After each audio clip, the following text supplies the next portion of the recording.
उर्मिला एका अज्ञात एकांताचा मनस्वी प्रवास. पुढील भाग. दंडकारण्य. दंडकारण्य हिंसक श्वापदांचे आणि राक्षसांचे निवासस्थान. सर्वत्र गर्द वनराई आणि डोंगरदऱ्या. उर्मिलेला अयोध्येत ठेवून लक्ष्मण या भयान प्रदेशात आला असला तरी उर्मिलेचे अंतकरण हे त्याच्यासोबतच वावरत होते. ती शरीराने अयोध्येत असली तरी मनाने लक्ष्मणासोबतच प्रवास करत होती. शरीराने ते निसंशय खूप दूर होते.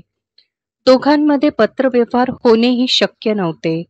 जर लक्ष्मणाने केवळ श्रीरामांची सेवा करण्याकरिता त्यांच्यासह वनात जाण्याचा निर्णय घेतला असता तर उर्मिलेसोबत पत्राद्वारे वार्तालाप करणे शक्य होते.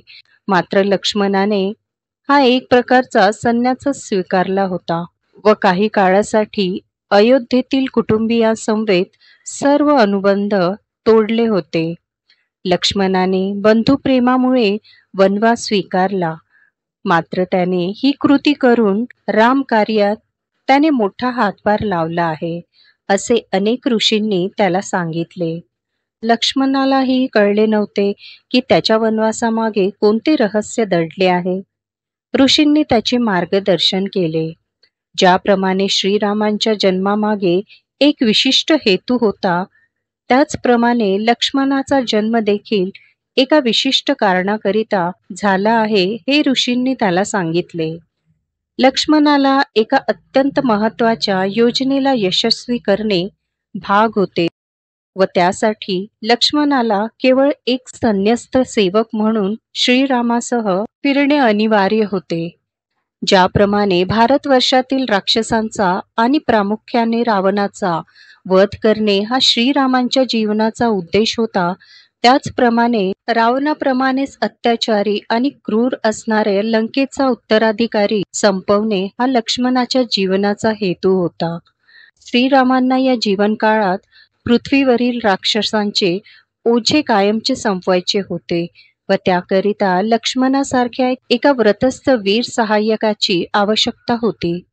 प्रत्यक्ष यशस्वी पुरुषासह त्याचा उजवा हात म्हणून ओळखला जाणारा एक नरवीर असतोच, जो त्या यशस्वी व्यक्तीला यशाकडे नेणारा मार्ग तयार करतो. त्यामुळे लक्ष्मणाने त्याची भूमिका ओळखून 14 वर्षाकरिता संन्यस्त राहण्याचा निर्णय घेतला. उर्मिलेसह त्याने चुकूनही पत्रव्यवहार केला नाही. तो पत्र पाठवू शकला असता, कारण त्याला वनवासात राहण्याचे बंधन नव्हते. कैकेयीने त्याला वनवासात पाठवले नव्हते, मात्र संन्यस्त व्यक्तीप्रमाणे राहिल्याने काय साध्य होणार आहे हे माहीत झाल्यावर त्याने संसाराचा विचार केला नाही. या व्रतातून प्राप्त होणारी सिद्धी देवतांनाही जिंकणाऱ्या एका राक्षसाचा वध करण्यासाठी त्याला सहाय्यभूत ठरणार होती. ब्रह्मचर्याचा अर्थ स्त्रीपासून केवळ शारीरिक अंतर ठेवणे असा नसतो. ब्रह्मचर्य म्हणजे मनाचा संयम, विषयापासून निवृत्त होऊन एका अतिदिव्य ध्येयाकडे संपूर्ण लक्ष केंद्रित करणे हा ब्रह्मचर्याचा प्रमुख उद्देश असल्याने केवळ शरीरालाच नव्हे तर मनाला आवर घालणे ब्रह्मचर्याचे पालन करणाऱ्याला अनिवार्य आहे. त्यामुळे केवळ उर्मिलेपासून दूर राहण्याने लक्ष्मणाचे ब्रह्मचर्य सफल होणार नव्हते, तर उर्मिलेचा विचारही मनात येऊ न देणे गरजेचे होते. मनाच्या सर्व स्वाभाविक मर्यादांचा सन्मान करतच त्याला हे व्रत पाळायचे होते. प्रिय व्यक्तीची आठवण किंवा भूतकाळातील प्रसंगांना स्मृतिपटलावर कायमचे नष्ट करणे कोणत्याही मनुष्याला शक्य नसतेच, मात्र वर्तमानात वासनेवर पराटकोटीचा संयम ठेवणे आणि कामभावनेने पत्नीचा विचार न करणे लक्ष्मणाला शक्य होते. 14 वर्षाकरिता वासनेचा त्याग करणे हे लक्ष्मणाच्या ब्रह्मचर्याचे प्रमुख अंग होते. साधारणतः ब्रह्मचर्य स्वीकारणारा मनुष्य आयुष्यातून कायमचा निवृत्त होण्याकरिता उत्सुक असतो. त्याला परमार्थिक लाभाची अपेक्षा असते. लक्ष्मणाला एवढ्यात प्रपंचातून पूर्णतः निवृत्तही व्हायचे नव्हते. जन्मापासून राजवैभवात वाढलेल्या या राजकुमारालाही क्षणार्धात सत्तेचा, संपत्तीचा आणि पदाचा त्याग करावा लागला, परंतु 14 वर्षांनी हे राजवैभव पुन्हा प्राप्त होणार आहे हे देखील त्यांना ठाऊक होते. एका ठराविक काळानंतर होणाऱ्या लाभाची पूर्वकल्पना असली की मानवी मन भविष्याच्या कल्पनेत रमण्याची दाट शक्यता असते. भूतकाळातील ऐश्वर्याची आठवण आणि भविष्यातील लाभाची जाणीव या दोन अवस्थांमुळे लक्ष्मणाचे ब्रह्मचर्य अधिक अवघड ठरले. लक्ष्मणाला स्वतःच भौतिक मोहापासून दूर ठेवायचे होते, किंतु मानसिक पातळीवरही स्वतःवर विलक्षण संयम ठेवायचा होता. लक्ष्मणाने 14 वर्ष प्रतिक्षण ही परीक्षा दिली व तो या परीक्षेत उत्तीर्ण झाला. श्रीराम आणि सीतेच्या रक्षणार्थ तो कधीकधी रात्रभर जागत असे. रात्र, मध्यरात्र, पहाट, रात्रीचे सर्व प्रहर हा तरुण डोळ्यात तेल घालून जागा होता. या एकांतात त्याच्या मनात असंख्य विचारांनी प्रवेश केला. या विचारांमध्ये उर्मिलेचा एकही विचार नसणे शक्यच नव्हते. लक्ष्मणाला उर्मिलेची मुळीच आठवण आली नाही असे घडले नाही. त्यालाही स्मृतीच्या बऱ्या वाईट परिणामांना समोर जावे लागत होते. त्याने उर्मिलेची आठवण काढली, मात्र तो कधीही त्या विचारात रमला नाही. तिकडे अयोध्येत उर्मिला अत्यंत शोकाकुळ झाली होती. लक्ष्मणाप्रमाणेच संन्यस्त नसल्याने तिला मनावर अपूर्व संयम ठेवण्याचे बंधन नव्हते. तिला गतकाळातील प्रत्येक क्षण पुन्हा पुन्हा आठवत होता. विवाह झाल्यानंतर ती अयोध्येत स्थिर स्थावर होण्यापूर्वीच लक्ष्मणाला अयोध्या सोडून वनवासात जावे लागले होते. विवाहापूर्वी उर्मिलेने तारुण्याला रोमांचित करणाऱ्या वाऱ्यामध्ये कित्येक वर्ष झुलण्याचे स्वप्न बाळगले होते. मात्र उर्मिलेचा यौवन काळ सुरू होताच 14 वर्षाच्या विरहाचा खंड पडला. यौवनातील अनेक गोष्टींना ती मुकणार होती. पतीसह विविध विषयांवर संवाद साधणे, कौटुंबिक प्रसंगाबाबत चर्चा करणे, सहजीवनाचा आनंद घेणे किंवा आपल्यासोबत कायमस्वरूपी एक व्यक्ती आहे या अपूर्ण भावनेला मनामध्ये बाळगणे, यापैकी कोणत्याही आनंदाची प्राप्ती उर्मिलेला पुढील 14 वर्षामध्ये होणार नव्हती. 14 वर्ष हे 2 शब्द आठवताच तिच्या अंगावर काटा येत असे. एक मोठे संकट कोसळावे त्याप्रमाणे ते 2 शब्द तिच्या सर्वांगावर कोसळत असत व या संकटाचा सामना करण्याकरिता तिच्याकडे कोणतेही शस्त्र नव्हते. अगदी काही दिवसापूर्वीच उर्मिला आणि लक्ष्मणाच्या सहजीवनाची सुरुवात झाली होती. व्यक्तीच्या आवाजाची, स्पर्शाची, दृष्टीची आणि विचारांची सवय होण्याकरिता जो किमान कालावधी आवश्यक असतो तो देखील उर्मिलेला मिळाला नाही. पर्यायाने लक्ष्मणाला सुद्धा तो कालावधी मिळू शकला नाही. मात्र तो कालावधी सीतेला मिळाला. अशी उर्मिलेच्या त्यागाची आणि सीतेच्या त्यागाची तुलना होऊ शकत नाही. मात्र सीतेला वनवासात का होईना किमान श्रीरामासह 14 वर्ष जगण्याची संधी मिळाली. पण दुसरीकडे उर्मिलेला सर्व राजवैभव प्राप्त होऊनही त्या मोठ्या प्रासादामध्ये एकांताशिवाय दुसरा कोणताही सोबती नव्हता. उर्मिलेच्या जीवनात हळूहळू एकांताचा काळोख विस्तारत होता. मिथिलेची राजकन्या आणि दशरथनंदन लक्ष्मणाची पत्नी अशा 2 भूमिकांमध्ये उर्मिलेचे जीवन विभागले होते. या दोन्ही भूमिका प्रतिष्ठेच्या होत्या. मात्र प्रतिष्ठा किती काळ सुखावह ठरू शकते. कालांतराने प्रतिष्ठा आणि धन या दोन्ही गोष्टींबाबत वाटणारी उत्सुकता कमीच होते. प्रतिष्ठा आणि धन या दोन्ही गोष्टी प्राप्त होईपर्यंत त्या जीवाहून जवळच्या वाटू शकतात, पण त्या मिळाल्यावर त्यांचे महत्त्व कमी होते. उर्मिलेचा जन्मच मिथिलेच्या राजकुळामध्ये झाल्याने तिला जीवनात प्रतिष्ठा आणि धनासाठी झटावे लागले नव्हते. तिला प्रतिष्ठेमध्ये काही विशेषही वाटत नसे, कारण प्रतिष्ठेशिवाय ती कधी जगलीच नव्हती. उर्मिलेला हवा होता निर्मळ आणि शाश्वत आनंद. प्रसिद्धी नसणाऱ्यांना प्रसिद्ध होऊन आणि निर्धनांना सदन झाल्यावर मिळणारा आनंद उर्मिलेच्या दृष्टीने क्षुल्लक होता. ती जन्मभर सधन आणि प्रतिष्ठित कुटुंबातच राहिली. पण एकदा व्यक्तीकडे धन, प्रतिष्ठा आणि सत्ता आली की आनंदाची परिसीमा गाठता येते का? मनुष्य सधन असो किंवा निर्धन, तो कायम शाश्वत आनंदाचा भुकेला असतो.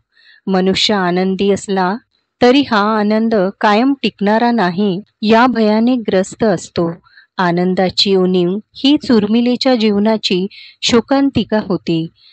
तिच्याजवळ लौकिक जीवनात आवश्यक असणारे सर्व होते, पण आत्मिक जीवनाला संतुष्ट करणारा जोडीदारच नव्हता. तो विवाहानंतर लगेचच 14 वर्षासाठी तिला सोडून वनात गेला होता. इतकं दुःख एका अर्थी सीतेच्या स्वयंवरामुळेच उर्मिलेच्या वाटेला आलं होतं. सीतेचे स्वयंवर झाले नसते तर उर्मिलेचा लक्ष्मणाशी विवाह देखील झाला नसता आणि पुढे हे दुःखही तिच्या वाटेला आले नसते. ही बाब सत्य असली तरी उर्मिलेने कधीही सीतेला किंवा जनकांना दोष दिला नाही. कारण उर्मिलेलाच काय, तर कोणत्याही व्यक्तीला तिचे स्वतंत्र प्रारब्ध नसते. एका विश्वात्मक प्रारब्धाच्या विविध दोऱ्यांना बांधलेल्या असंख्य कणापैकी आपण एक आहोत याची प्रचिती येताच इतरांना दोष देण्याचा स्वभाव लय पावतो. उर्मिलेचे प्रारब्ध सुद्धा सीता, श्रीराम, लक्ष्मण, हनुमान आणि अनेकांच्या प्रारब्धासोबत जोडले होते. निसंशय सीतेच्या प्रारब्धाचा उर्मिलेच्या जीवनावर सर्वाधिक प्रभाव होता. उर्मिलेच्या आयुष्यात सीतेचे एक विशेष स्थान होते. मात्र सीतेमुळे आपल्या पदरी हे दुःख आले आहे असे उर्मिलेला कधीच वाटले नाही. वस्तुतः दोष सर्वस्वी राणी कैकेयीचा होता. या कैकेयीचा आक्षेप श्रीरामांच्या राज्य अभिषेकावर होता. त्या आक्षेपाचा आणि उर्मिलेच्या आयुष्याचा तीळ मात्र संबंध नव्हता. मात्र उर्मिलेचे जीवन कैकेयीच्या निर्णयामुळे प्रभावित झाले. उर्मिलेच्या मनात एक स्वाभाविक राग, दुःख आणि खेद होता, तो या हतबलतेचा. तिच्या आयुष्यातल्या एखादी दुर्दैवी अथवा दुःखद घटनेला ती स्वतः कधीही कारणीभूत झाली नसूनही तिला पराकोटीचे दुःख भोगावे लागले. उर्मिलेने अगदी पहिल्या दिवसापासून नियतीला हे प्रश्न विचारणे सुरू की माझा दोष तरी काय?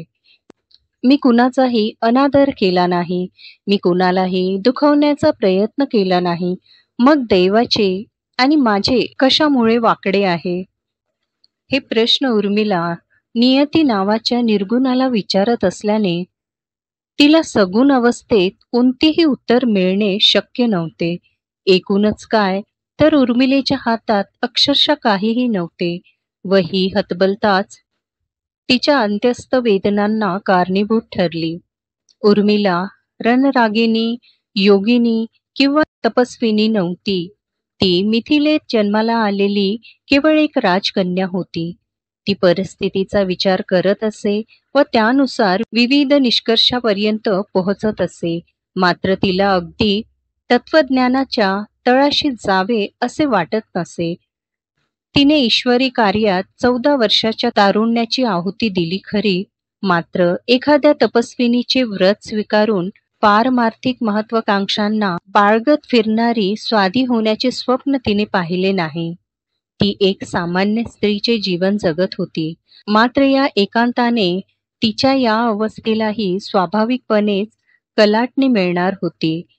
तिच्याकडे 14 वर्षात करण्यासाठी खूप काही नसले तरी एकांतात अनेक विचारांना अगदी जवळून साक्षीभावाने अभ्यासण्याची संधी तिला प्राप्त झाली. परिस्थिती सामान्य असती आणि लक्ष्मण अयोध्येत असता तर तिच्या पोटी राजपुत्राचा जन्म झाला असता व त्याचे पालन पोषण करण्यातच तिचा वेळ गेला असता. किंतु आता तिची मनोवस्था संपूर्णतः बदलण्याकरिता 14 वर्षाचे एकटेपण सिद्ध झाले होते. उर्मिला अगदी पहिल्या दिवशीच विचारांच्या चक्रव्यूहात अडकली होती. पैंजणांचा आवाज तिच्या कानी पडला. मांडवी धावत तिच्या कक्षामध्ये आली व म्हणाली, लवकरात लवकर आईच्या मदतीला जायचे आहे. महाराज आजारी पडले आहेत. काय हे? कसे झाले? उर्मिलेने विचारले. कुणास ठाऊक. मी असेही ऐकले आहे की क्रोधागारात महाराज आणि माता कैकेयी यांच्यात अगदी वाकयुद्धच झाले. महाराजांनी माता कैकेयींची अतिशय तीव्र शब्दात निंदा केली व श्रीरामांच्या वनवासात जाण्यानंतर त्वरित माता कैकेयीचा त्यागही केला. बहुधा माता कैकेयींना राजप्रासाद सोडून माहेरी जावे लागेल असे दिसते. आपण माता कौसल्याच्या सोबत राहू. आता महाराजांची सेवा ही प्रामुख्याने त्यांनाच करायची आहे. आपण त्यांची मदत करायला हवी. मांडवी वेगाने श्वासोच्छवास करत म्हणाली. हो, आपण त्यांच्या सोबतच राहू. तू पुढे हो, मी आलेच. बरं, मी श्रुतकीर्तीलाही बोलावते. मांडवी कक्षाबाहेर गेली. उर्मिलेने स्वतःला सावरले. लक्ष्मणाच्या जाण्याचं दुःख विसरून आता महाराज दशरथांची राणी कौसल्या आणि राणी सुमित्रा यांची काळजी घेणे तूर्त आवश्यक होते. तिला दुःख तात्पुरते त्या कक्षातच सोडून राणी कौसल्याला आधार देण्याकरिता जावे लागले. तसेच भरतानी राणी कैकेयीला प्रासादाबाहेर हाकलले.